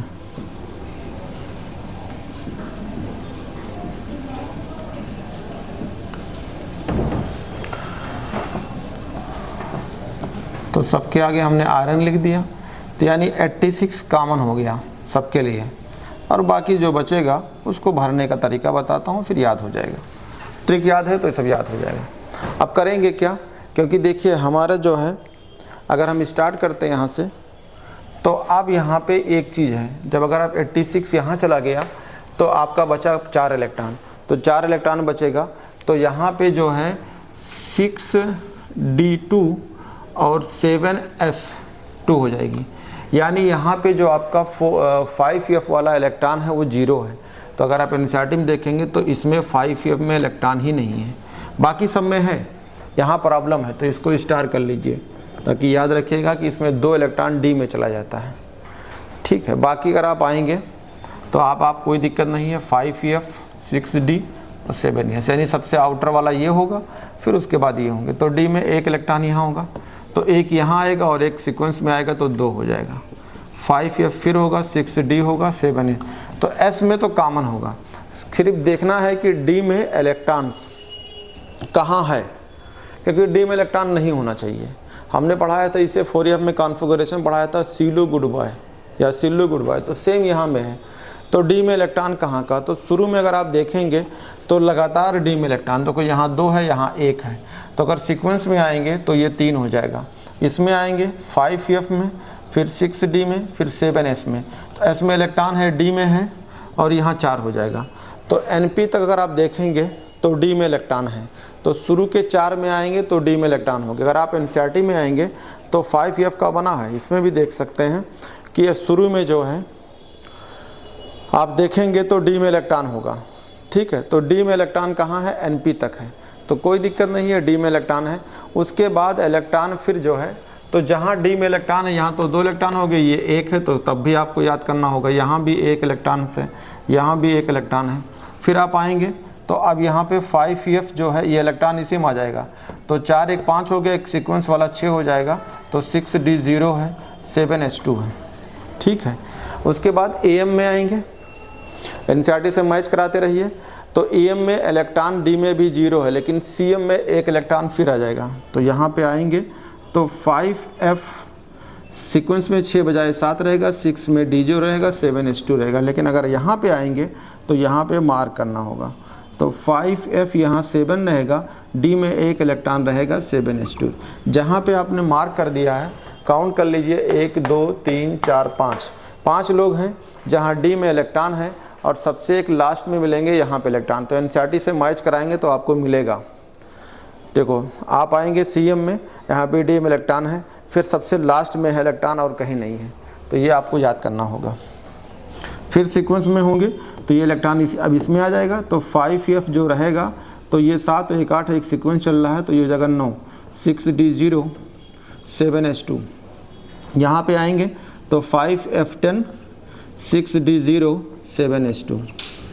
यहाँ पे आएंगे तो आपका 5F जो है 11 6D0 7H2। यहाँ पे आएंगे 5F12 6D0 7H2। यहाँ पे आएंगे 5F13 6D0 7H2। यहाँ पे आएंगे 5F14 6D0 7H2। इसमें आएंगे तो 5F14 6 1 7H2। ये आपके कॉन्फ़िगरेशंस हो गए। अगर आपको ट्रिक याद है तो कॉन्फ़िगरेशन भी बहुत आसान हो जाएगा। तो इनका कॉन्फ़िगरेशंस जो है सिंपल तरीके से है, कोई दिक्कत नहीं है, आप आराम से याद कर सकते हैं। और अगर हम ऑक्सीडेशन स्टेट की बात करें तो आपको थोरियम छोड़ के, यानी इसको छोड़ के बाकी जितने वाले हैं, अगर हम आपको कहें कि आपका जो है ये जो है आपके एक्टिनाइड वाले हैं, अगर कॉमन ऑक्सीडेशन स्टेट की बात किया जाए, कॉमन ऑक्सीडेशन स्टेट यानी आप कहेंगे M, कॉमन ऑक्सीडेशन यानी +3 की बात करा जाए तो +3 में इसको छोड़ दो, बाकी सब जनरली +3 +3 +3 +3 बनाएंगे। तो ये जनरली +3 वाले हो जाएंगे। तो देखिए +3 यहाँ भी है कॉमन, एक को छोड़ के 14 में 11 लोग +3 ऑक्सीडेशन स्टेट आपके सामने बनाए हैं। ये आपके सामने है +3 वाले, ठीक है, +3 आपके सामने है। तो अगर आप देख सकते हैं कि अगर +3 वाले हैं एक को छोड़ के तो जनरली +3 बनाते हैं। देखो वहाँ भी आपको जो है 4F सीरीज पढ़ा रहे थे, वहाँ +3 थे, +3 के ज़्यादा +3 थे, कुछ लोग 4 लोग +4 बना रहे थे और 2 लोग जो है +2 भी बना रहे थे इसमें, वहाँ भी ट्रिक दिया था आपको। तो यहाँ पे आपको ये पता चल गया। लेकिन ये जो आपके एक्टिनाइड्स वाले हैं इनके काफ़ी हायर ऑक्सीडेशन स्टेट्स हैं, यानी इनका +7 यानी NP और PU +7 बनाते हैं। तो इनके ऑक्सीडेशन स्टेट और भी हैं, यानी +3 के अलावा +4 बनाते हैं। +4 कितने लोग बनाते हैं तो +4 अगर चार्ट में देखेंगे 2 2 4 2 6 2 8 लोग +4 बना रहे हैं, ठीक है। फिर 5 लोग कितने लोग बना रहे हैं तो 5 लोग बना रहे हैं। 6 कितने हैं 4 लोग, 7 कितने हैं 2।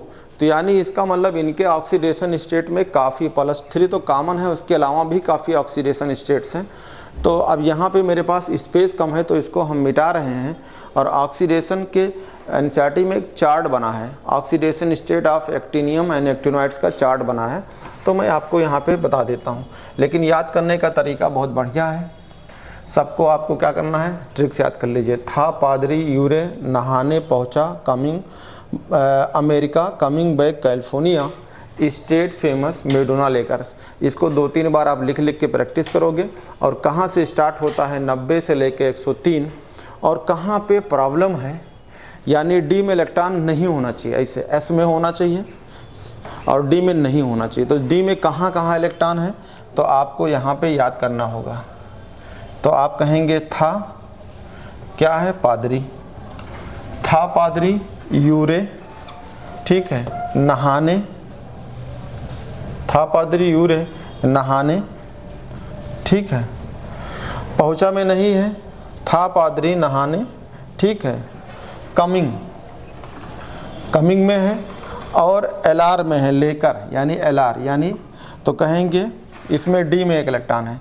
तो यहाँ डी में था वाले में 2 इलेक्ट्रॉन है, डी में 2 इलेक्ट्रॉन है, इसमें पा में 1 इलेक्ट्रॉन है, यूरे में जो है आपका जो है 1 इलेक्ट्रॉन है, ठीक है, एनपी में जो है आपका नहाने में 1 इलेक्ट्रॉन है, ठीक है, कमिंग में है आपका 1 इलेक्ट्रॉन है, और यहाँ पे 1 इलेक्ट्रॉन है।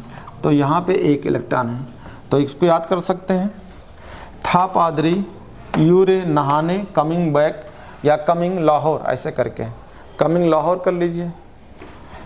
तो आप कहेंगे था, ठीक है, था पादरी यूरे नहाने कमिंग बैक लाहौर, या कमिंग लाहौर, ऐसे करके लिख लो। तो इसमें डी में 1 इलेक्ट्रॉन होंगे, था पादरी यूरे नहाने कमिंग बैक लाहौर, इसमें डी में 1 इलेक्ट्रॉन है, बाकी डी में इलेक्ट्रॉन ही नहीं है। अगर ये 3 बातें याद, एक तो ट्रिक, दूसरी कहाँ से स्टार्ट होता है 90 से 103, और डी में इलेक्ट्रॉन कहाँ कहाँ है, बस ये आपको पता हो जाए तो ये कॉन्फ़िगरेशंस गलत हो ही नहीं सकता। तो था पादरी यूरे नहाने कमिंग लाहौर, ऐसे करके याद कर लीजिएगा तो याद हो जाएगा। अब आपको जो है ऑक्सीडेशन स्टेट्स के एक चार्ट बना देता हूँ, क्योंकि यहाँ पे स्पेस कम है तो इसको मिटा देता हूँ। तो इसका ऑक्सीडेशन स्टेट का चार्ट,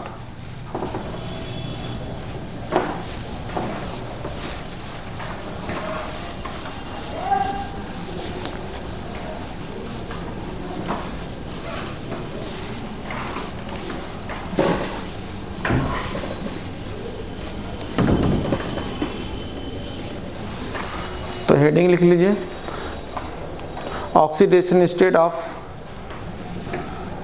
ऑक्सीडेशन स्टेट ऑफ, ठीक है, actiniums, actinium and actinoids, actinium and actinoids. तो ऑक्सीडेशन स्टेट अगर AC को लेके चलते हैं तो AC क्या तो एक किराएदार हैं, तो आप AC चाहो तो लिख लो, तो AC को थोड़ा हट के लिख लो, कुछ से मतलब नहीं, बाकी हम तो आप कहेंगे था पादरी, क्योंकि ट्रिक से लिखना होगा, था पादरी यूरे नहाने, था पादरी यूरे नहाने पहुँचा, ठीक है, था पादरी यूरे नहाने पहुँचा, NP कहाँ चला गया, था पादरी यूरे नहाने, ठीक है, था पादरी यूरे नहाने पहुँचा, ठीक है, पहुँचा America coming back California, America coming BK, America AM CM BK coming back, ठीक है, था पादरी यूरे नहाने पहुंचा अमेरिका कमिंग बैक, ठीक है, कैलिफोर्निया, कैलिफोर्निया स्टेट मेडोना लेकर, ठीक है, ये मेडोना लेकर,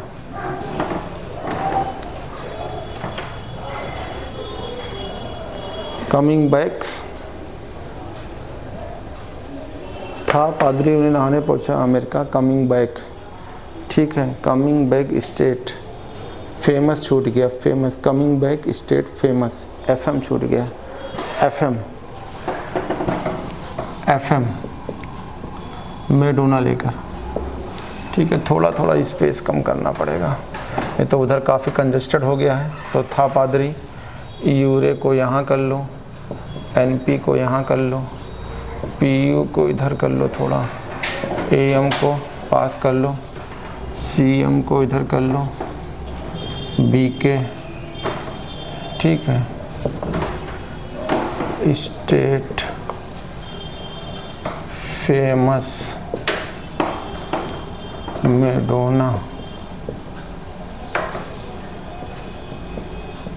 लेकर, ठीक है, ये हो जाएगा आपका।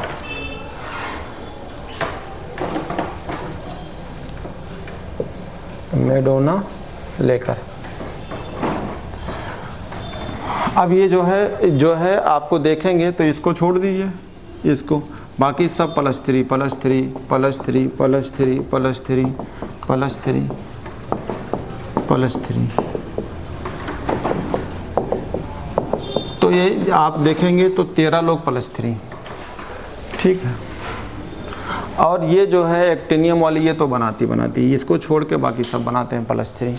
अब +4 की बात करेंगे तो शुरू के मेंबर यानी +4, यानी +4 ये बनाते हैं, +4 ये, +4 ये सब +4। 8 लोग शुरू के गिन लो, 1 2 3 4 5 6 7, यानी ये +4 8 लोग बनाते हैं।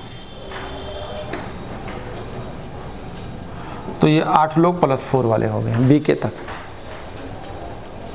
अगर आप देखेंगे तो 5 वाले, अब जैसे यहाँ से देखा 4 वाले यहाँ तक, अब इसको छोड़ दो, पीए से आ जाओ, तो पी 5 का मतलब 5, तो पी से 5 स्टार्ट होता है, तो 5 लोग बनाएंगे 5, तो 1 हो गया, 2 हो गया, 3 हो गया, 4 हो गया, 5 हो गया, तो पी फारे 5 और 5 लोग बनाते हैं, तो एम तक अगर आप जाएंगे तो 5 बनाएंगे। अब 6 वाले को आना है तो 5 को छोड़ दो, तो 6 वाले ये बनाएंगे, 6 वाले ये, 6 वाले ये, 6 वाले ये, तो 6 बनाते हैं आपके 4 लोग एम तक। अब आते हैं 7 में, तो इसको भी छोड़ना होगा, इधर भी छोड़ना होगा, तो ये 2 लोग बीच वाले 7 बनाते हैं। याद हो जाएगा बहुत आसानी से, +3 कॉमन है, +4 के जो है 8 लोग बनाते हैं। यहाँ से थोरियम से लेके, थोरियम 3 नहीं बनाता है, तो शुरुआत के 8। 5 का मतलब पी फारे 5, तो 5 लोग शुरू के 5 लोग बनाएंगे, तो पी से स्टार्ट होगा 5 लोग। 6 का मतलब पी को छोड़ दो, शुरू के 4 लोग बनाएंगे 6, फिर अगल बगल को छोड़ दो तो 7 बनाएंगे 2 लोग। तो ये आपके ऑक्सीडेशन स्टेट्स हैं, और ये ऑक्सीडेशन स्टेट्स के बाद जो है इनके जो है आपको आगे जो है इनकी जनरल कैरेक्टर बताएंगे, और जनरल कैरेक्टर जो है आपको बताया जाएगा। रोक दो।